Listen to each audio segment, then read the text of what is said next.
గత 15 సంవత్సరాలుగా ప్రజాసేవలో ఉన్న తమను ప్రజలు ఆశీర్వదించి అత్యధిక మెజార్టీతో గెలిపించాలని బీజేపీ రాష్ట్ర నాయకుడు పిల్లి రామరాజు యాదవ్ తెలిపారు. 8వ డివిజన్లో బీజేపీ కార్పొరేటర్ అభ్యర్థిగా తన సతీమణి పిల్లి సత్యవతి ఎన్నికల బరిలో ఉందని చెప్పారు.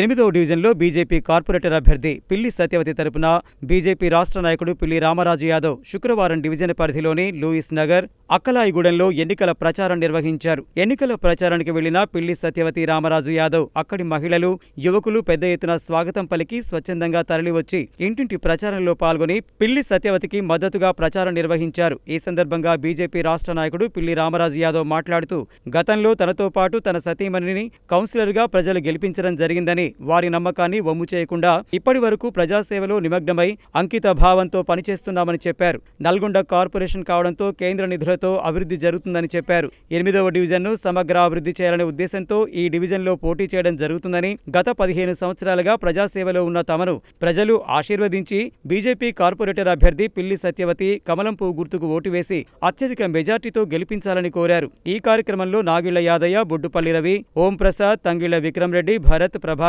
వెంకట్రెడ్డి, పోతేపాక సాంబయ్య, పోలేపల్లి వెంకన్న, శ్రీను, రమేష్ ప్రసాద్, రాజశేఖర్, కిరణ్ తదితరులు పాల్గొన్నారు. 8వ డివిజన్లో పిల్లి సత్యవతి గారి ప్రచారంలో భాగంగా మరి గడప గడపకి ప్రచారం చేస్తూ ఓటాడడం జరుగుతుంది. నేను గతంలో సత్యవతి గారు 27వ వార్డు కౌన్సిలర్గా సేవలు అందించింది. 2006లో ఎంపీటీసీగా నేను ఈ ప్రాంత ప్రజలందరూ కూడా సేవలు అందించిన. అదేవిధంగా మొన్న 2020లో కౌన్సిలర్గా 8వ వార్డు కౌన్సిలర్గా నేను గెలుపొందడం జరిగింది. ఇక్కడ అనేక సమస్యల మీద పోరాటం చేసి నా అధికారం ఉన్నా లేకపోయినా ఇక్కడ డ్రైనేజీ వ్యవస్థ కానీ, రోడ్ల విషయంలో కానీ, ప్రజలకి ఏదైతే సంక్షేమ పథకాలు అందించడంలో కానీ ముందున్న ప్రజలకు ఏ సమస్య వచ్చినా కూడా అందుబాటులో ఉండి సేవ చేసిన ఈరోజు ప్రజలు మేము గడప గడప తిరుగుతుంటే ఆ ఇంట్లోకి పోగానే వాళ్ళు మళ్ళీ మా వెంటనే ప్రచారానికి బయలుదేరి వందలాదిగా వేలాదిగా మా వెంట నడుస్తూ ఉన్నారు. ఖచ్చితంగా సత్యవతిని నల్గొండ డివిజన్లో మొదటి కార్పొరేటర్గా అభ్యర్థిని గెలిపించుకుంటామని చెప్పేసి మరి నా వార్డు ప్రజలు మరి నాకు ఘనంగా స్వాగతం పలుకుతూ ఉన్నారు. మరి అదేవిధంగా ఈయన ఆర్ఎన్బి మినిస్టర్గా ఉండి నా గంధవారిగూడెం రోడ్డు ఏదైతే డీవీకే రోడ్డు నుంచి సాగర్ రోడ్డు వరకు రోడ్డు ఎంత అధ్వానం ఉందో ఒక్కసారి ఆలోచన చేయాల్సిన అవసరం ఉన్నది. ఇక్కడ 2-3 వార్డుల ప్రజలు ఈరోజు 10వ వార్డు పరిస్థితి చూడు. అధికారంకి వచ్చి 2.5 ఏళ్ళు అయింది. 8వ వార్డు, 9వ వార్డు నడ్డివారిగూడెం 20 సంవత్సరాల నుండి నువ్వు 4 సార్లు ఎమ్మెల్యే అయినావు, 2 సార్లు మంత్రి అయినావు. ఒక్క రోడ్డు అన్న నడ్డివారిగూడెం ఎస్సీ కాలనీకి రోడ్డు వేసినావా అని నేను అడుగుతా ఉన్నాను. ఇలా ఏ ముఖం పట్టుకొని నువ్వు ఓటు అడగడానికి వస్తుర్రు? ప్రజలు తిప్పి కొట్టండి, కాంగ్రెస్కు ఓటేయమని చెప్పేసి వచ్చినటువంటి అభ్యర్థులను తరిమి కొట్టని చెప్పేసి నేను పిలుపునిస్తూ ఉన్నాను. ఏదైతే నా మీద జరుగుతున్నటువంటి కుట్రలకు నల్లగొండ నియోజకవర్గం నా అభిమానులు, కార్యకర్తలు మీరందరూ కూడా గమనించి మరి ఇలాంటి కుట్రలను తిప్పి కొట్టామని చెప్పేసి నాకు అందరూ మద్దతుగా నిలవాలని చెప్పేసి మరి మీ అందరూ కూడా ప్రాధాన్యపడతా ఉన్నాను.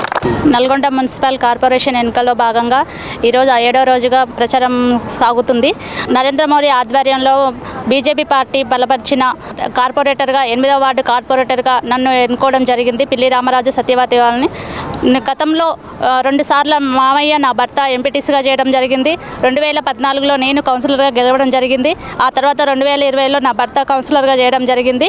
మేము ఎప్పుడూ ప్రజాసేవకే అంకితం అవుతున్నాము. ప్రతిసారి మేము ఈ సేవ కోసమే ఎదురు చూస్తున్నాము. ఈసారి కూడా భారీ మెజార్టీతో మా వార్డు ప్రజలు నన్ను గెలిపించాలని కోరుకుంటున్నాను.